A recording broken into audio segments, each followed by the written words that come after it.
Kate Winkler Dawson. And I'm Paul Holzer. This is Buried Bones. Hey, Paul. Hey, Kate. What's going on? Well, I have a question. We are going to have a story that is involving kind of a different language, some complicated words in a different language for me. Do you know another language? Are you going to be at all helpful if I tell you the language? No. I took 4 years of French in high school and might be able to ask, where's the bathroom? This is French Canadian. Okay. And the reason I say that is I'll have to make a big apology to our French Canadian friends for however I'm going to butcher the names of this. Yeah. But it feels like nobody has a simple name in this story.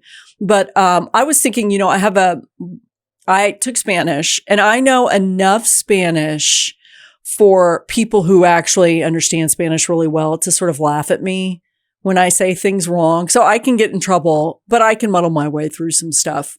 But that's it. So you basically, now I'm a little, surprised about the French. Why French? It really was a choice between Spanish and French.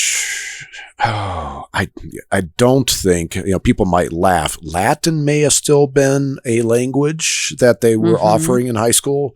They do still. One of my kids is taking it. She switched from Spanish to Latin. Yeah. So it was more of, I really wasn't interested in Spanish, even though, in hindsight, living in California, that probably would have been a language that I would have benefited from having learned. But it was just more, French just seemed like a more attractive type of language to want to learn.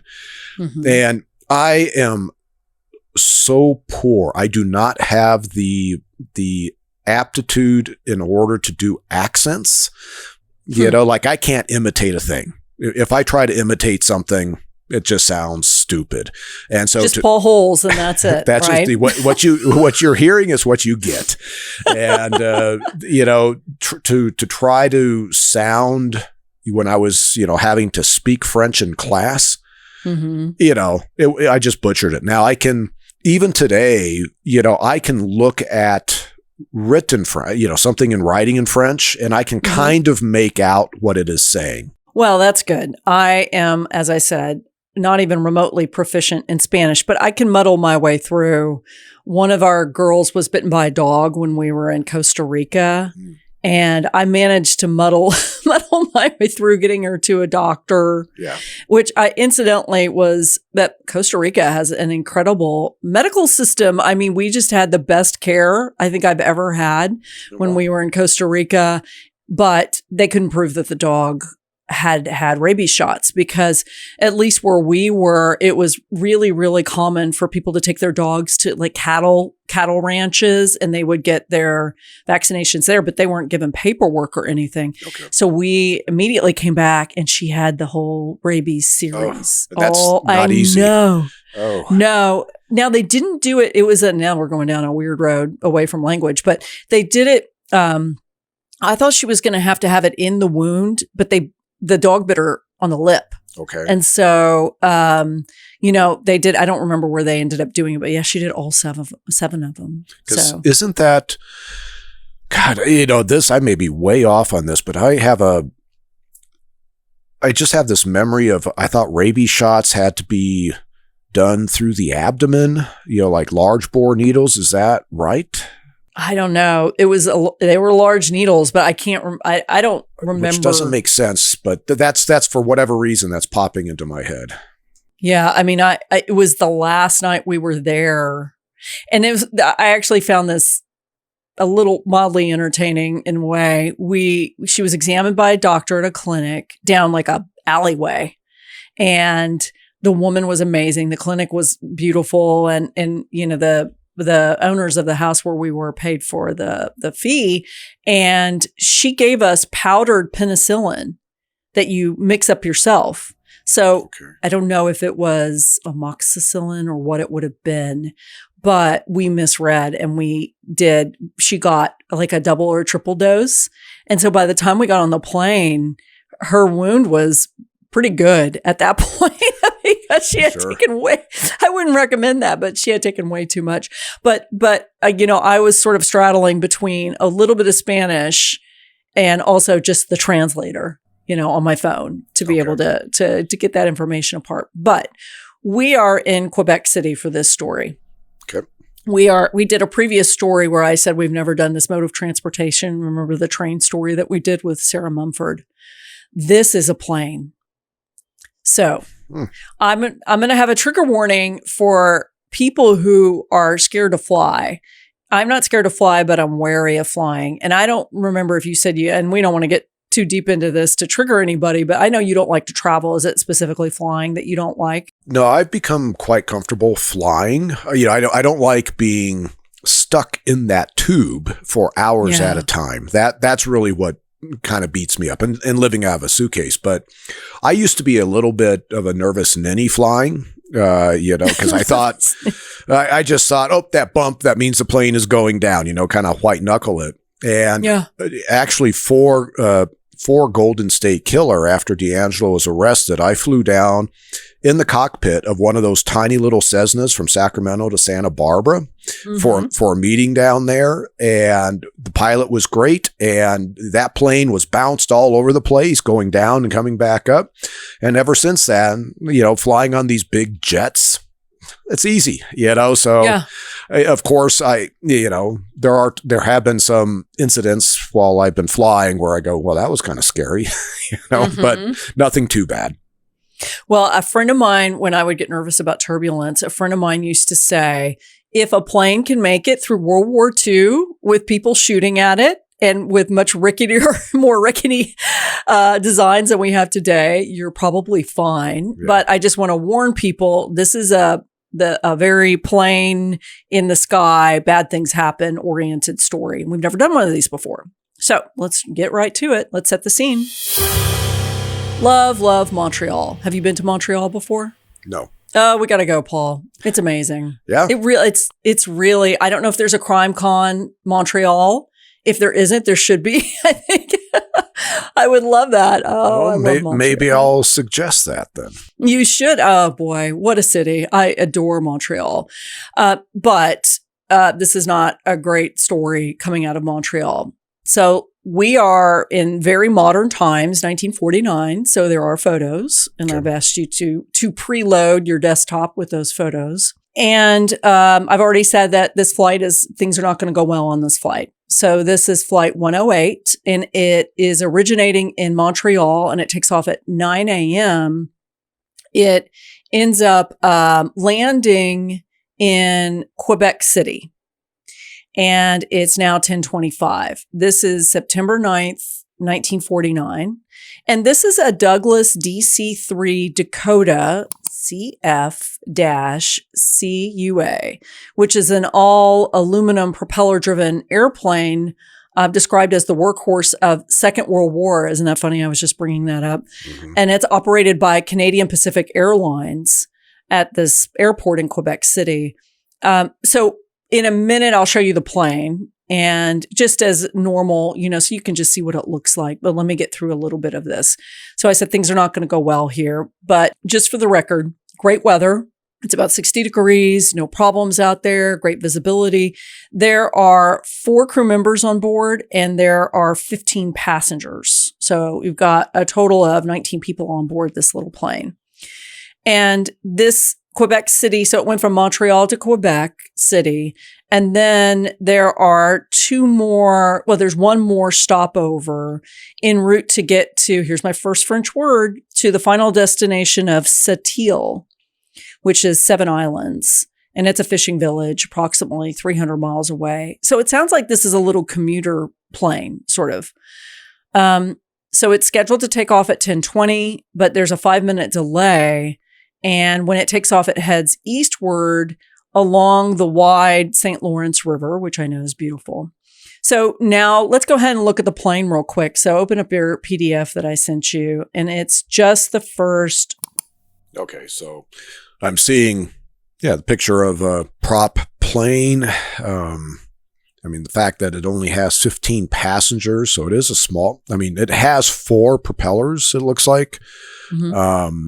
But I can tell it's a smaller plane for sure. It's like the regional jets that I fly all the time when I hop up from Colorado Springs to the Denver airport. So it's probably about the same size. It looks like it probably holds more than 15 passengers, but it's small. I don't know if I mentioned this, but I had interviewed an author who wrote a book about plane hijackings and just how common they were. There was a rash of them in the 70s, and the pure lack of security. You didn't need ID. You didn't even really need a ticket to get on any of these planes. Sure. So, we'll learn a little bit about aviation here. So this plane takes off with 19 people, 5-minute delay. And,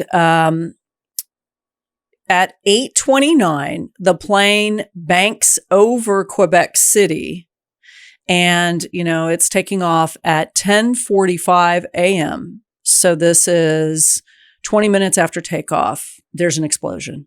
Okay. And it's a blast, like a heavy noise, like a bomb, the way it's described. And it's audible to fishermen and railway workers in a little village about 40 miles away. And let me describe what it looks like when they look up. They look into the sky and they see white smoke billowing from the forward fuselage on the port on the left side of the plane. It's the plane veers to the north, which means it kind of lurches to the left, and then it plummets straight down from an altitude of about 500 feet, which Allison, the researcher who did this great job, it's a low estimate because the plane is about 50 miles from takeoff. So it could have been higher, but they're saying an estimate of 500. And it crashes into some highly forested cliffs. One witness describes debris of all kinds, like human legs and arms, heads, awful, falling from the aircraft on its descent. And everybody is killed instantly. Sure. Your times, you had originally said they took off from Montreal at 9 a.m. and landed in Quebec at 10:25. And then you mentioned takeoff at 25 after 8, it's banking. It left Montreal at 9. It lands presumably about an hour later in Quebec City. And it's supposed to take off at 10:20. Instead, it takes off at 10:25 to go to this little fishing village. Got it. What do you think? I mean, I assume you've never worked anything that has to do with aviation or that kind of a crime scene at all? I personally have not. I think probably the biggest exposure that I've had to anything like this was actually during my own personal studies out of the forensic pathology books. And so I've seen, multiple photographs of what human remains look like after a plane crash. And so I do have some familiarity with that. And then I actually did a show, an episode for Real Life Nightmare with that missing plane, MH370, which has never been recovered. But it was interesting and all I was a host. I was just like Peter Stack. I wasn't investigating anything. But it was interesting just, learning a little bit more about the kind of the inside aspects of airports and the pilots and how planes are flown and all the monitoring equipment. So, 1949, obviously things were very different. Well, just to kind of make sure, we know who all the players are. So there is a railway company that is the parent company of the airline, Canadian Pacific Railway. And there's an investigator that goes out. His name is Zani Bilaze. Okay. So let me also just say that Allison opted to go with strictly the French pronunciations because she was trying to, make sure we were all correct. So forgive her and me if we don't, these names are not the way you all think they should be.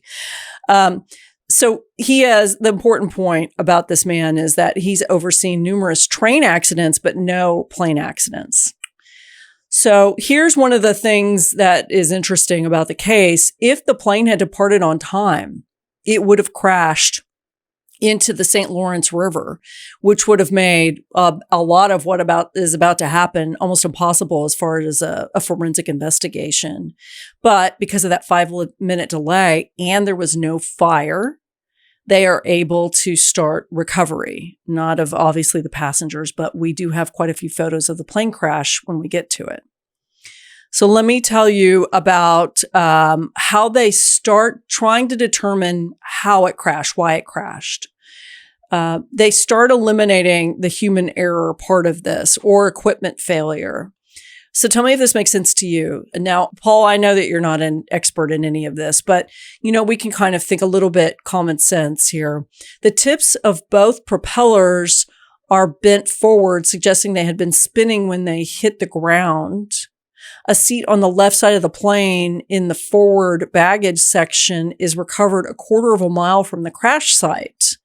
And they say that something would have only happened if it had been thrown from the plane while still in flight. Okay. And multiple, which makes sense. I mean, it's not going to crash and then shoot a seat a quarter of a mile, right?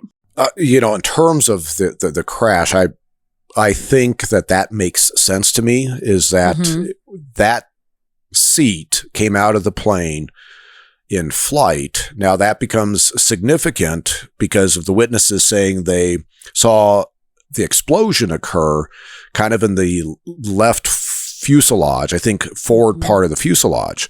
And so that now you have this seat, and I am somewhat, I have exposure to cases involving explosives and bombings. So now this is where you possibly have a point of origin based on the location of the seat as to where that the explosive was. If it was actually an explosive and not some sort of massive mechanical failure. But I'm assuming that this is some sort of explosive. And the question is, was that in the passenger compartment?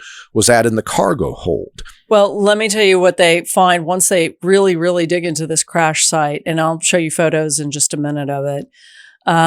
They are looking for an engine malfunction, and none of the experts there say they can find it. I mean, I think it's very clear this was an intentional crash, or this was intentional, but we don't know by whom and we don't know how yet. They do smell dynamite. I did not know dynamite would have a specific smell, but the investigators all smell it once they get there. Yeah, I don't have experience with the odor of dynamite. For some reason, I'm wanting to say that I probably would recognize it if I smelled it, but I know what they're probably keying in on, but I can't say, I know exactly what that is. Yeah, I know this is above our pay grade a little bit here, but we will get into the human aspect of it pretty quickly. Okay. So they think, based on the explosion, that it came from the forward baggage section known as the number 1 compartment on the left side, as you had mentioned, because of the fuselage, leading from the cabin to the control room. So that seems important. They're not saying it's in the cockpit or at the back of the plane. It's where the passengers would have stored their luggage. And we have, in a minute, a little manifest that details all of the luggage that was loaded onto the plane, which I didn't know they did. Okay. But I guess they have to, right? Because of weight. Maybe they do that on small planes. Yeah, I can say for sure I've experienced. I was actually at the Lebanon, Vermont airport when I started the paperback tour for my book. And we ended up getting on, and I couldn't tell you the make model of the plane, but it was a little 2-prop plane that held 6 passengers. And we walked out onto the tarmac with our suitcases, our baggage.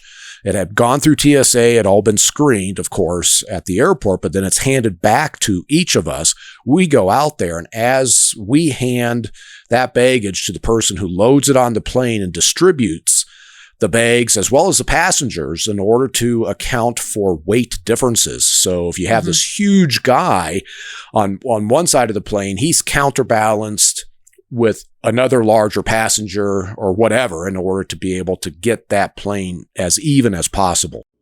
Wow. Okay. It's 1:00 And now news of the crash has reached Quebec City. So there are reporters, there are distraught family members of the crew and the passengers. There's everybody, nosy people from Quebec City, and they climb down to this site. So eventually the investigators cordon off the area so as to not disturb what seems like to be a crime scene at this point. But you do have people down at this site climbing around what could be, a lot of evidence. And now is a good time for you to look at the crash site. Okay. So if you pull up, page 4 is a diagram of the damage done and then a lot of photos. Yeah. So the diagram is really showing the crashed plane, a sketch of the crashed plane from, in essence, the wings back. And I don't know if it's indicating that the front part of the fuselage, like the cockpit and the forward seats, got pushed back into the rear of the plane, or if that's been completely separated from this part of the plane. But obviously, just massive damage. And then, obviously, this plane is just devastated from this crash. And this is where, from a scene perspective, this is where you have your experts from, NTSB get called in, because they're the ones that are able to take a look at this mangled mess of metal. And I'm sure, the human bodies that are in there, but they know what they're looking at. Like I look at this, if I were to go out to a scene like this, it would be, I don't know what's what, it's so, just crumpled together. And this is where they would, recover this plane and take it back to like a big hangar and then lay out all these components in the position that they would be occupying if the plane were whole, and start looking for, okay, what damage appears to have been done that is not related to the actual crash. Do they find, let's say they find remnants of a pipe bomb with a timer on it or something like that, that's huge. But also, do they see evidence, let's say scorching on some of these components that's not related to the crash, or, other types of shrapnel that could only occur due to the forces of an explosion? Well, that becomes sort of very important, where now you can sample those pieces of metal to determine what type of explosive was used, which doesn't sound like a mystery in this case. But it also gets into, is there anything, whether it be on the explosive device itself, that it has identifying marks on it, or is that explosive device, let's say it is contained within a passenger's bag? Well, whose bag was that? So that, that's part of what my understanding of this process would be, and then now that's when you really are getting into the physical evidence of, in essence, a homicide investigation. But you have to have those experts who know what they're looking at. That's just like if I go into a fire scene and the house has been completely burned down, I need an arson investigator. I need a state fire marshal agent out there because they know what they're looking at. I don't. And I don't think they're able to recover any of the luggage or the items that were brought on board. They're barely able to recover any of the bodies. So you're right. I mean, it is one massive mess. So let me tell you what they do, and then, we'll move forward, because that manifest I told you about becomes really important. The coroner's office receives what's left of the bodies, what they're able to recover. And what he looks for, several coroners who do this, what they're looking for is the possibility of eliminating a freak explosion caused by, a mixture of CO and air, carbon monoxide. And they look for carbon monoxide in the victim's blood, and they can't find any in anyone. So they're systematically trying to eliminate things. Okay. So on September 14th, so this happened on the 9th. So September 14th, the coroner's jury says the victim's deaths were accidental due to an explosion of undetermined origin. And There's one body missing. They end up finding him. His name is Henri Bouchard. They find him 7 days after the explosion.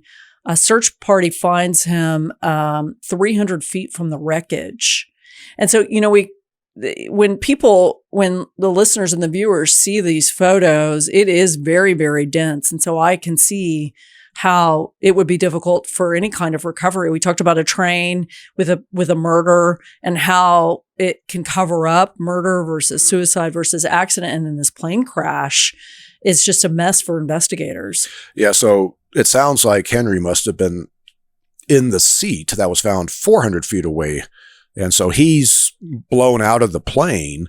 Now, you mentioned that the explosion occurred in essence, the cargo hold where the baggage was, right? The wreckage indicates the explosion came from the forward baggage section, which is known as number 1 on the left side. Okay. And this sounds like it's the section that would be underneath the passenger area.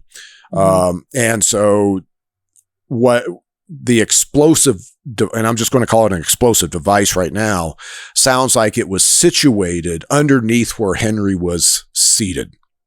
Now, it doesn't mean that Henry is the one responsible for the explosion. He just happened to be the poor guy that is on top of that device. Yep. Now we're going to try to figure out who brought on this device. Now that they're pretty sure that somebody, a passenger or somebody in the crew brought on this device, we need to figure out who did it. So, because the explosion, is believed to have come from the baggage compartment for the passengers, they start looking through the plane's cargo manifest for clues. Thank goodness we have this manifest. There is, the items from that compartment at takeoff included 3 suitcases, 2 typewriters, 3 Air Express packages containing automobile parts, some lingerie, and a 25-pound parcel marked fragile. And it has the names of the sender and the receiver on the tags. And when the investigators try to figure out who these people are, it turns out that the names on the tags are of real people, but they don't know each other. And it's almost like they got pulled out of air and happened to have 2 people that are not related to this case at all. This is what we call a clue. Is that it? Okay, good. So 25-pound parcel, and let's just assume it's 25 pounds worth of at least of dynamite that goes on if this is our thing, but they can't recover it. Yeah, that seems like a lot of dynamite. It could be wrong. Yeah, but I think that, maybe there's other components to this device instead of it just being straight dynamite.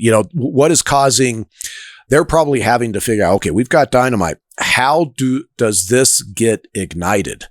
Is there a triggering device of some sort that causes that dynamite to go off?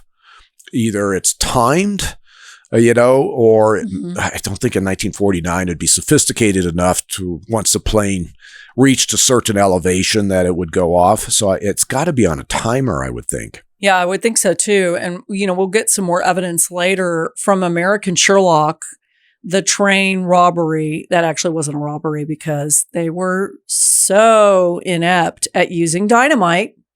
These train robbers put it in the wrong place and didn't use enough. And so they damaged the wrong part of the train and set on fire the things they were trying to steal, which was the mail. And it was a detonator. It just like they threw the dynamite on and there was a cord and then they detonated it and it didn't do anything productive except kill some people. And so that taught me dynamite's not that easy to use. So it'll be interesting to see how this happened and whether or not Henri Paul, who was sitting in that seat, is involved. Well, for an offender to use an explosive device, generally, I would suggest that they've got some experience with the device, with utilizing explosives, and I have seen pictures of bombers that have accidentally blown themselves up before they intended to use the bomb. Part of the problem of using explosives. I think you're right. It has to be a timer, but let's see what happens. Okay. They go back to the airport at Quebec City and they talk to a baggage clerk because somebody has to put this 25-pound package on the plane. And the clerk says, I took the package from a woman in her 40s with dark brown hair. Oh. Okay. Who had delivered the package shortly before the flight was scheduled to depart. She had hopped out of a taxi. The taxi waited and she hopped back in the taxi. The taxi took off. So now the investigator is looking at the taxi records and he finds the driver, and the driver remembers her very well. He said he picked her up at 8:15. He took her to the airport and dropped her off at, a fancy hotel. And he doesn't know her name, but the investigator says, well, if she's a local, then maybe the police might know her.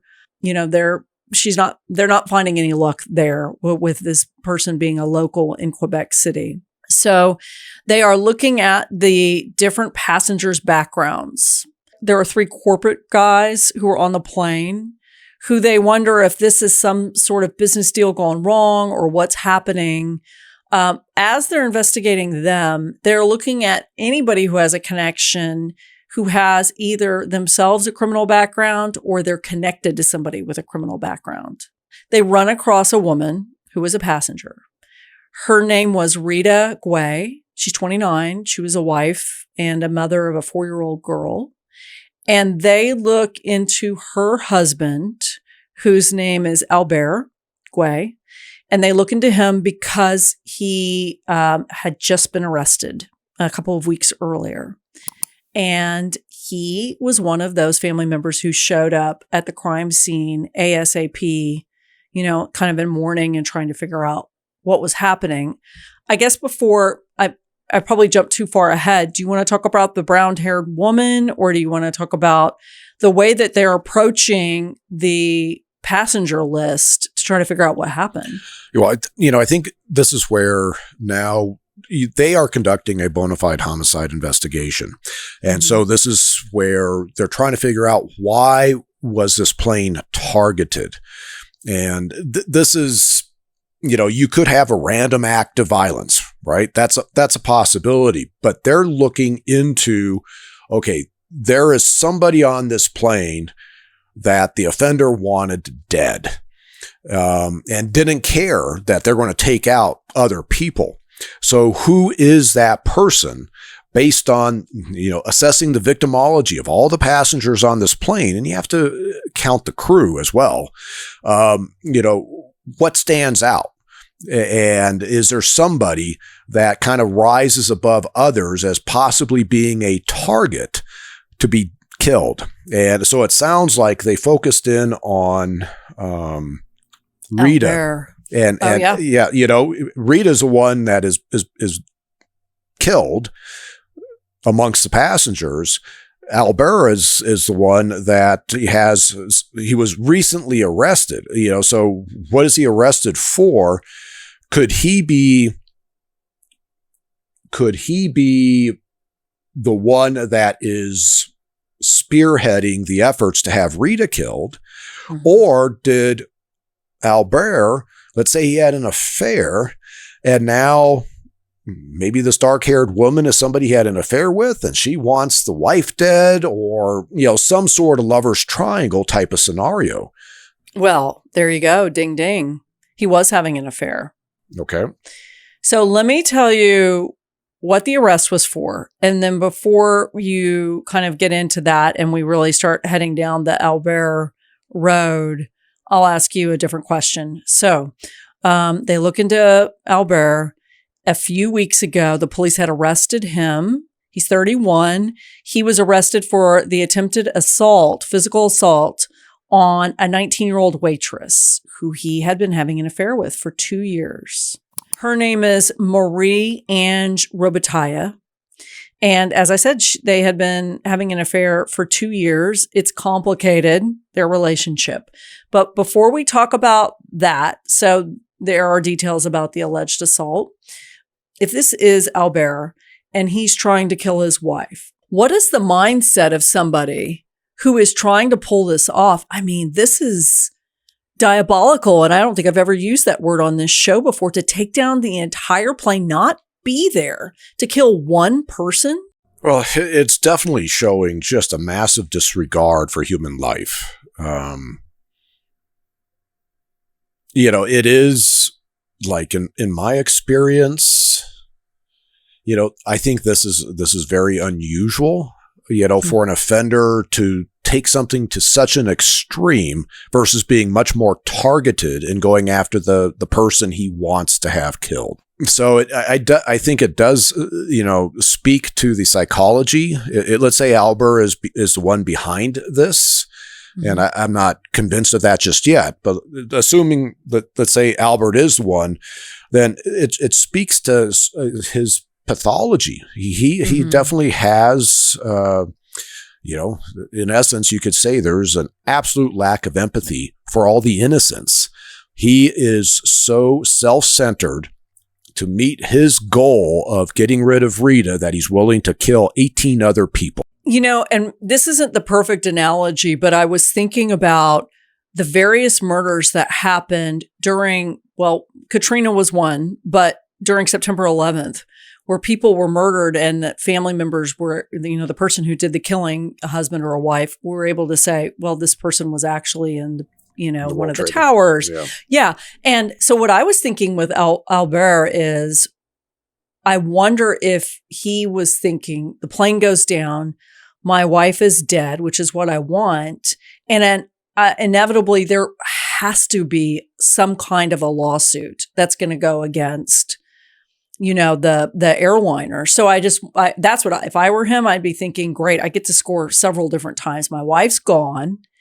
Maybe I can get this girlfriend back on track with me. And there's probably going to be some kind of payout. I don't know if it's life insurance on Rita, but maybe there'll be even some kind of big payout. Yeah, and it gets attention, sympathy. I think, you've got a theory that is very sound on that. That could be one possibility. And, he's covering up because if something bad happens to Rita, he's naturally a suspect, right? So he could potentially be utilizing a plane crash to really, just kind of diffuse any suspicion on him. So now, as I, kind of ponder things, now we have Marie. She's only 19 years old. He's physically assaulted her. Now, what happened? Was this something where she's breaking it off because he's married? And so now he goes, well, I got to get rid of Rita so I can continue having a relationship with Marie.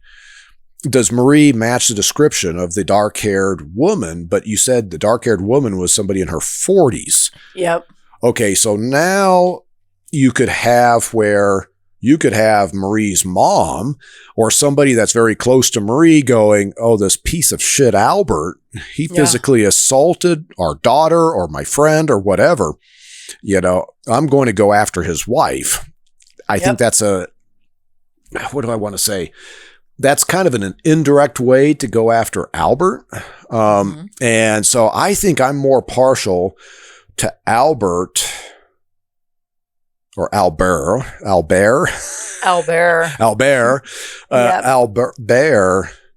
I think I'm more partial to Albert, somehow convincing either through money or whatever else to be able to to get the explosives into the airport and onto the plane that Rita's a passenger on. Albert is the one that seemingly right now benefits from Rita's death. Let's get into the backstory so you understand the dynamics. So this one is less forensic-y and a lot more psychology, I think. But let's see.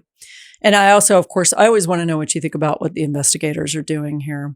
So Marie, and I'll go with you. I was going to say Marie-Ange, but we'll go with Marie. Marie had met Albert during one of his business trips to Quebec City. So she lives in Quebec City. He lives in a smaller area with his wife, and he has a 4-year-old daughter. Albert was a door-to-door jewelry and watch salesman. I forgot we even had those guys. I mean, I remember vacuum cleaners and encyclopedias and stuff, but he would carry around rings and watches. I know, which I think Marie was impressed with, and he kind of drew her in by giving her a ring. And, but her friends, everybody says that they've always had a really difficult relationship, tumultuous. So she was 17 and he was, when they started, and he was 29. Yeah. In 1948, despite the fact that they were on again, off again, in 1948, so this was a year before the crash, Albert moves the family, Rita and the daughter, moves everything to Quebec City to be closer to Marie. So this sounds sort of obsession-y a little bit to me. And I don't know where the male mind would go, where he thinks this is going to go. Is he going to be able to do this for Abby? I don't know what is it thinking, why he thinks this is a good idea. Well, it's already lasted a year. He hasn't been caught yet. Sure, but he's wanting to have sex with Marie more often than what he can when from traveling. Right? That's the male mind. Okay, exactly. Got it. Come on. Okay, yeah. Albert. Okay, so because he moves the whole operation, including his family, to Quebec City, he gets busted. And Rita figures out what happens. And this dooms relationship with both women. So at the time of the assault on Marie in late 1949, Rita had taken the daughter and moved in with her mom, who lived in Quebec City. And Marie had said, go kick rocks. I don't want to have anything to do with you, loser. And so he is going off the deep end, which is the scientific term. And he is stalking Marie and he's threatening her with a gun. I want you to come back with me right now. He said, if you don't come, if she didn't come with him at one point, that during this assault, he said that he would take his own life and probably take hers too, is what he said. And a year earlier, there was a previous incident that happened earlier that year. So they would have only been together about a year and some change before this thing happens. She tried to leave him. He followed her to the train station and demanded that she go back with him to her apartment to ensure she wouldn't try to escape the apartment once they got back there because she was scared. He burned her gloves and he slept in her coat because he was trying to delusionally try to get her to stay. And then this is the really alarming part to me. The next day, he really doesn't want her to leave the apartment. So he bites her on the face because she wouldn't want to explain, 1949. How are you going to explain that? So, but again, it's Maria's alive and Rita's dead. What Rita did was take the kid and leave. So I still don't understand why he's targeting Rita and not Marie. Male mind, Paul. Well, no, this is, I think, where you're getting into, as you mentioned before, the psychology of Albert.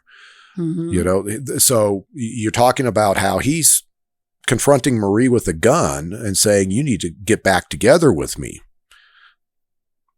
That is what D'Angelo did to his ex-fiancée, Bonnie.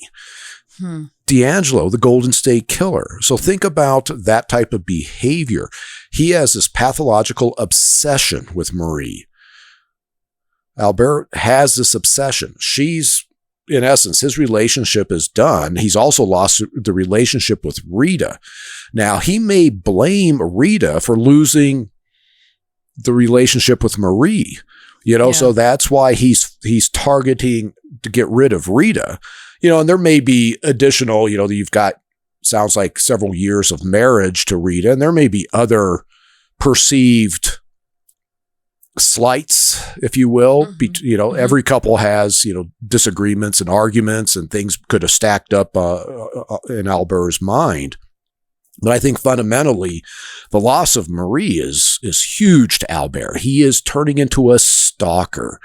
So that shows a level of obsession. It shows that he's willing to commit violence, even violence on this person he's obsessed. He's biting her face, and he's utilizing that violence in order to try to contain her and control her. And when you mentioned that, I had this vision of Hannibal Lecter in Silence of the Lamb and his mouth going against, one of the security guards' face. Yeah.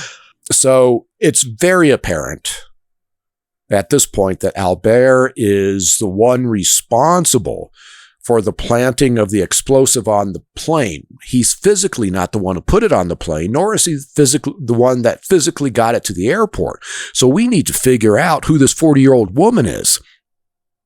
She could have just been a patsy. I mean, maybe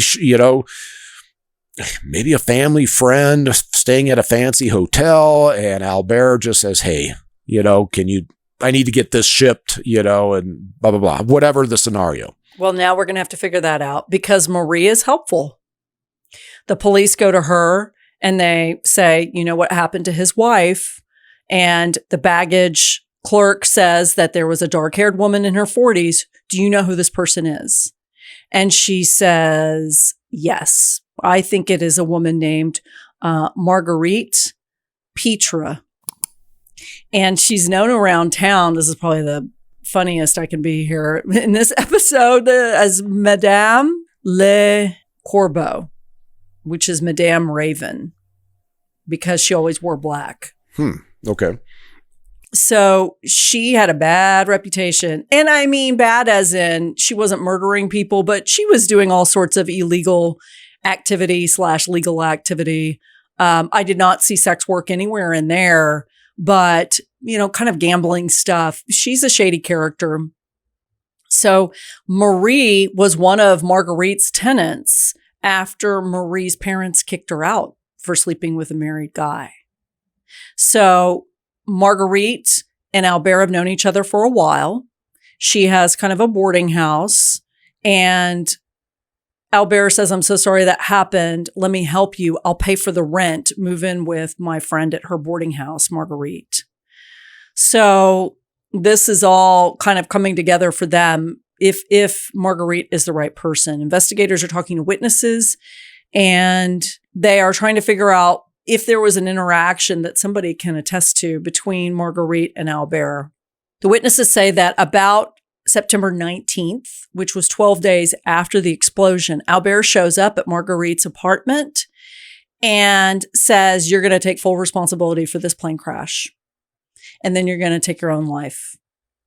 So this is, a surprise to Marguerite. She says, hell no. The word from these witnesses is that she checked herself into a hospital with quote, old abdominal ailment, and she's been there ever since. So she freaked out, obviously, and was looking for some kind of protection. They do not go to this hospital. They wait for her to come home, which is about September 23rd. So it must have been within a couple of days.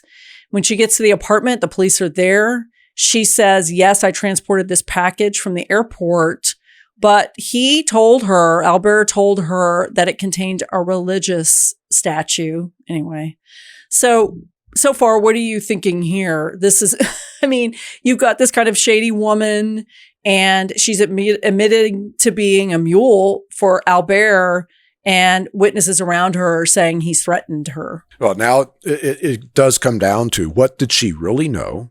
Mm-hmm. What is her culpability in terms of getting that explosive onto the plane?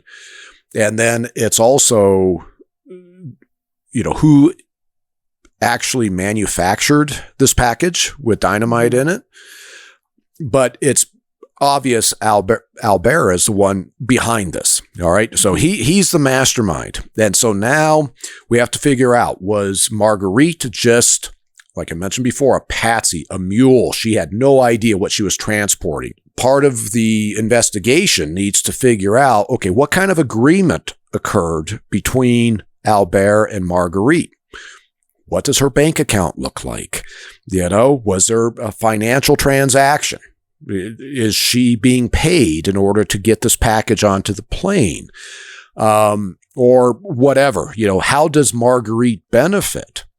And this is where there's going to be the investigation into Albert, and part of that is now going to be, searching his residence or whatever locations he has access to find the bomb making equipment. And today, of course, we'd be looking for the explosive residues, etc. But the same thing has to be occurring with Marguerite. Are they conjoined so much? Is that relationship so much closer than what they're realizing? And could she be, not just an accessory, but actually fully involved with the homicides of 19 people, 18 people? Yeah. 19. So there would be strategic steps that have to be done in order to kind of tease this out. I think it's a little bit of a misstep to go and confront Marguerite just right away without trying to fully understand the relationship between her and Albert, and then what she really potentially knew about this package. But they've gone, and in essence, Marguerite has been threatened by Albert. And in essence, he's covering his ass. Anytime you hire somebody to commit a homicide, right? The murder for hire type of gambit, there is that big kind of the trust, because now you've brought somebody else in on that gambit that can undo your right to freedom. Right? And so he must have gone to Marguerite after he started seeing, the investigation is now closing in on him. So he must have been talked to, and now it's like, okay, Marguerite, you're a loose end for my ability to continue to live life the way I want to live life, and so that's, he's recognizing he made a mistake involving Marguerite. Well, hold on to your hat, because there's more involvement. Okay, so they need to hold her, and because there's not enough of a connection, apparently they need more.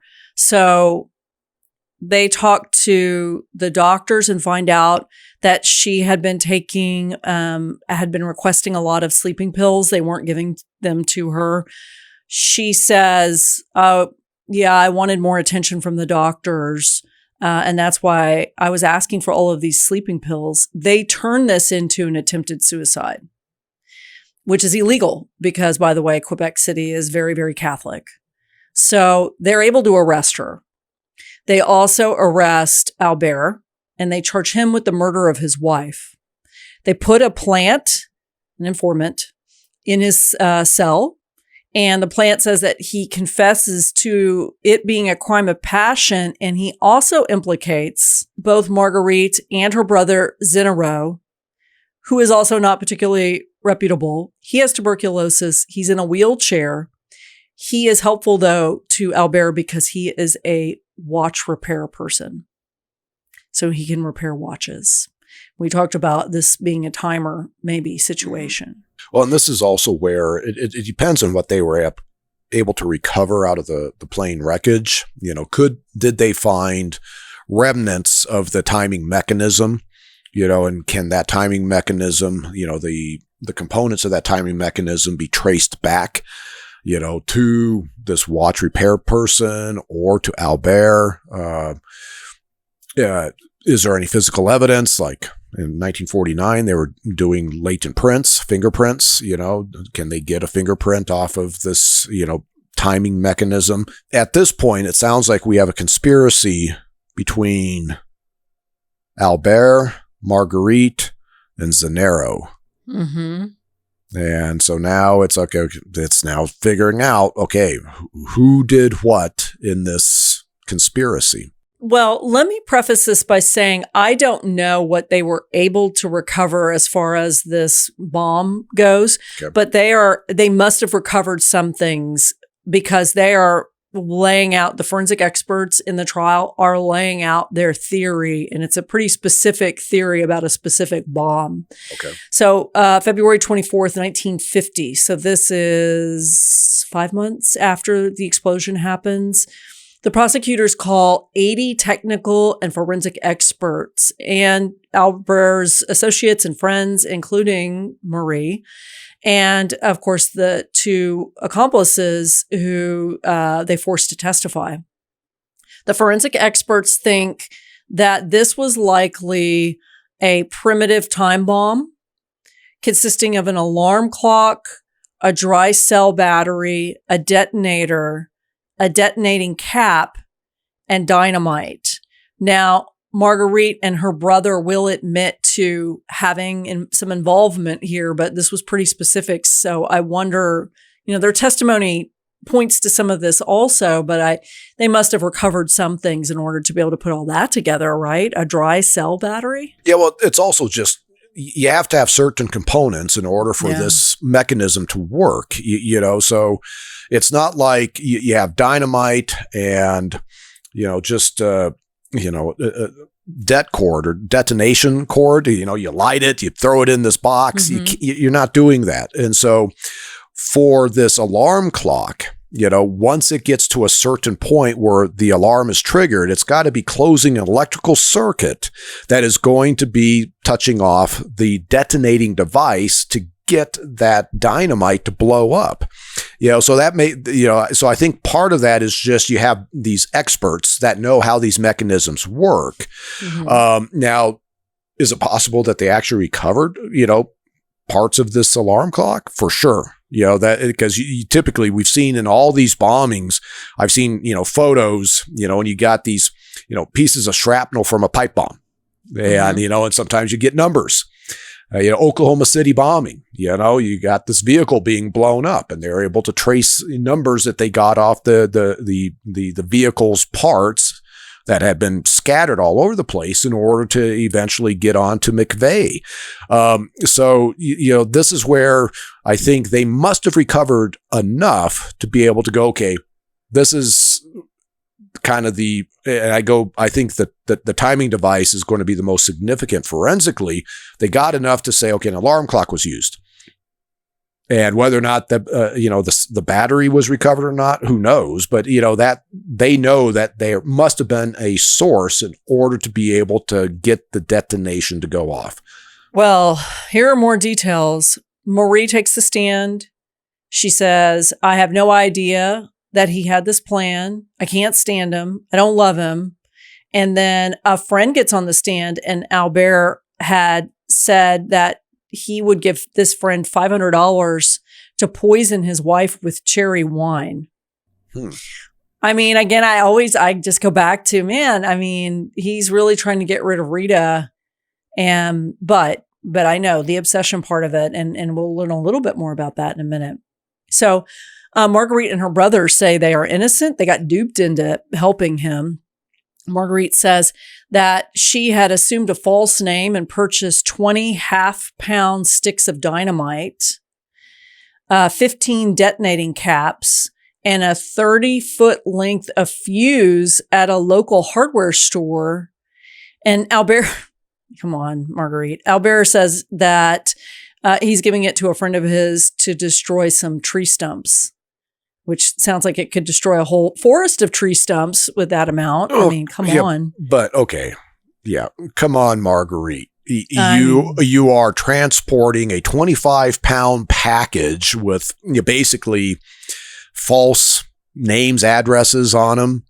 Mm-hmm. You got to be clued in that the stuff that you just bought at the hardware store was used to put something inside that package. Mm-hmm. Yeah. And, she is described as shady. Yep. So somebody who's streetwise is not going to fall for any of this. So we have experts who say his attorney gets on the stand and says, by the way, 2 days after the plane crash, Albert called me and asked about how quickly we can sue the airline for negligence. Sure. The next day, he had tried to collect a $10,000 insurance policy that he had taken out on Rita for 50 cents the day of the flight. Come on. He took out an insurance policy the day of the flight? Yeah. So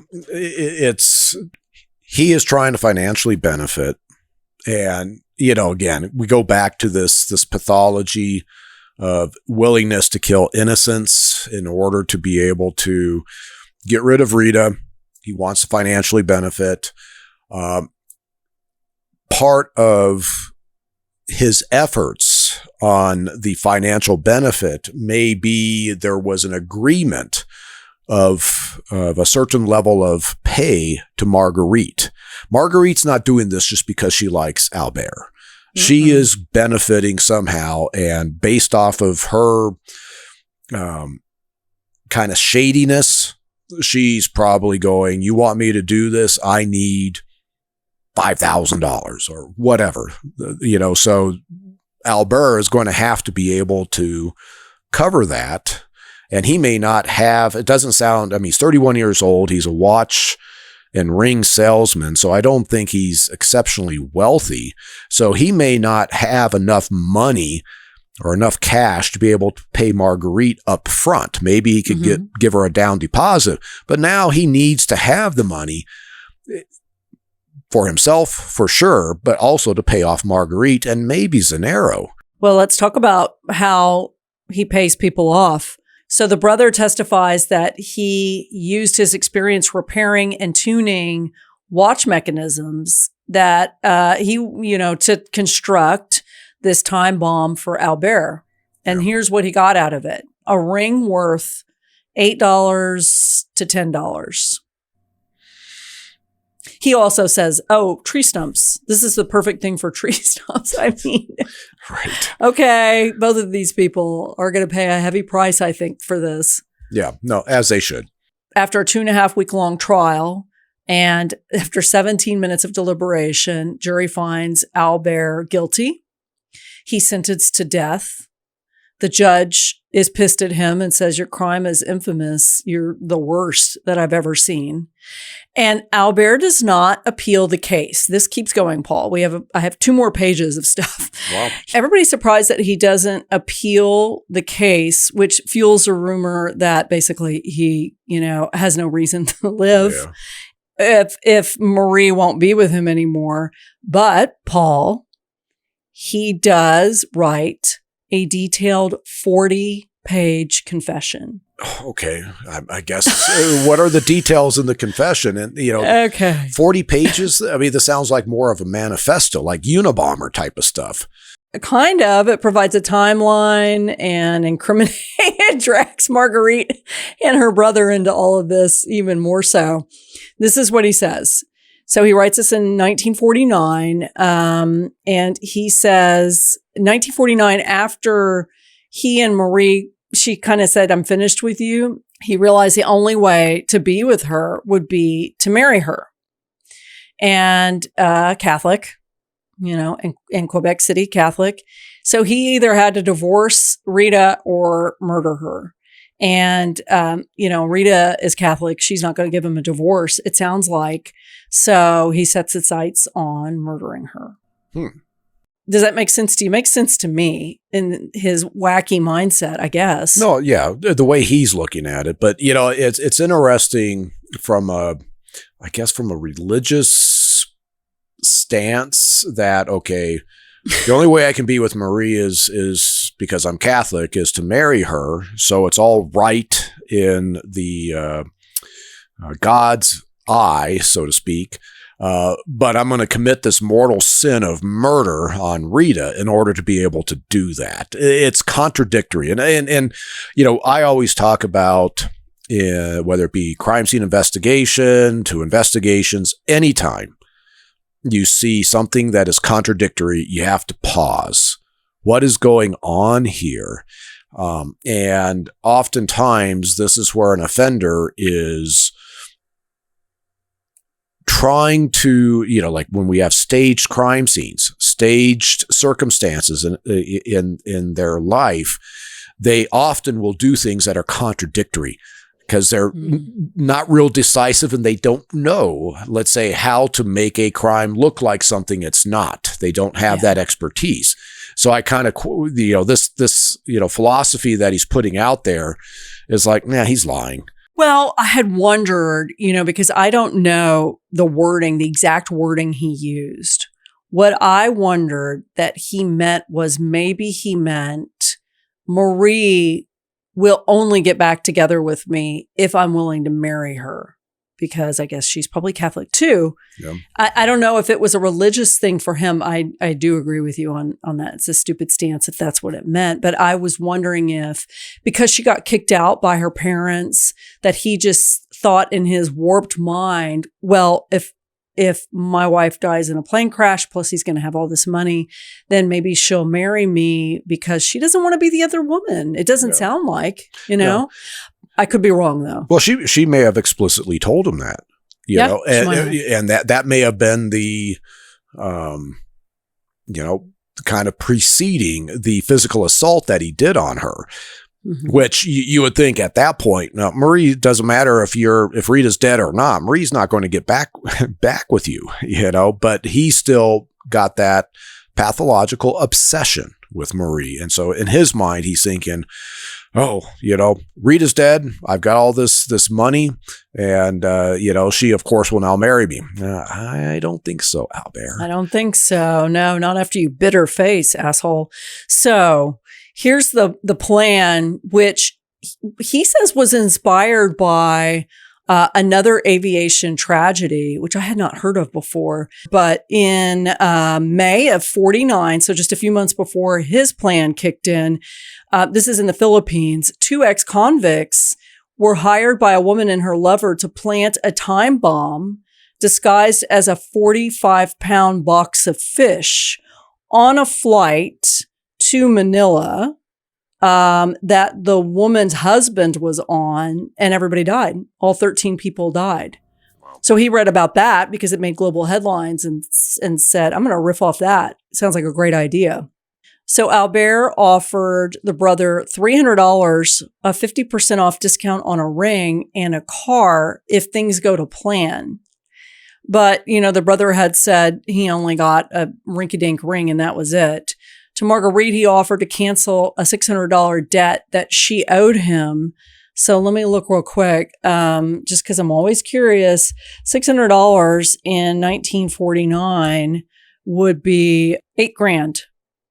So he was essentially canceling an $8,000 debt to her. So he said that when Zenero is working on the bomb, Marguerite says, let's do the taxi driver thing that I've been thinking about. There's a taxi driver that lives in the apartment above me. And why don't I just hire him to put the time bomb in the trunk of the car, pick up Albert and Rita, and pretend that the engine is having trouble. And when the driver and Albert get out of the car to help, the dynamite would kill Rita, would explode and kill Rita. So then she's suggesting bringing in a taxi driver into all this. The idea is vetoed by the taxi driver smartly. Here's another intricate plan. He says, I want to repair our marriage. Let's go on vacation. So he brings a couple of suitcases. Rita says, great. I really want to get back together. I don't want our daughter to not have a father. So he says, let's go to that village I told you about, Sept-Îles. They go and fly together. They vacation in Sept-Îles. They fly back to Quebec City together. And then he says, oh, I forgot 2 suitcases of jewelry. They're really, really expensive. I've got work to do here. Will you fly back and go pick up these 2 suitcases? And that's the flight. So on the morning of the flight, Albert and the brother wrap the bomb in a package that Albert delivers to Marguerite. And eventually he gets Rita over to the plane and says goodbye to her, and she boards the plane. So that is what he says happened in the confession. Then we've got 2 trials, because after this confession, I think that they were going to press charges against Marguerite and her brother to begin with, but now they definitely are. Do you have anything to say about his manifesto, as you called it, before we talk about, I'm going to be real brief with their trials. Everything he's written is adding up. He is not, I don't recall anything that you said where I was sensing he's minimizing himself in this plot. I mean, he's being, this is what I did. This is the plan. These are some of the the circumstances, some, like blowing Rita up in the taxi cab that was, end up not being done. So I'm getting a sense that this is probably fairly truthful. And, it's like, well, why is he doing this? Why is he writing this down? And it's almost as if he has a vendetta against Marguerite and Zanero. He wants them, to, in essence, pay for their crimes now that he's in prison or is looking at the death penalty. It does seem like that. I mean, boy, they're really wrapped up in this. There are a lot of rumors about why this was even happening. Why would the siblings agree to do any of this? Everything from maybe Marguerite was in love with Albert. Maybe they were having an affair. I mean, just all kinds of crazy stuff. But it doesn't really matter because ultimately, Marguerite and her brother are found guilty of murder and both sentenced to hang. At the same time, on the same day, March 16th of 1951. And, Marguerite had done all of these things. She had intimidated witnesses. She was charged with perjury for lying. It's just like kind of a nightmare, I think. Yeah. And Albert was hanged in the middle of their trial. So he died. And Albert, for his part, when he walked to the gallows, he confirms the forensic experts were right in their conclusions. And then you tell me what this means, Paul. He infamously declares, "At least I die famous."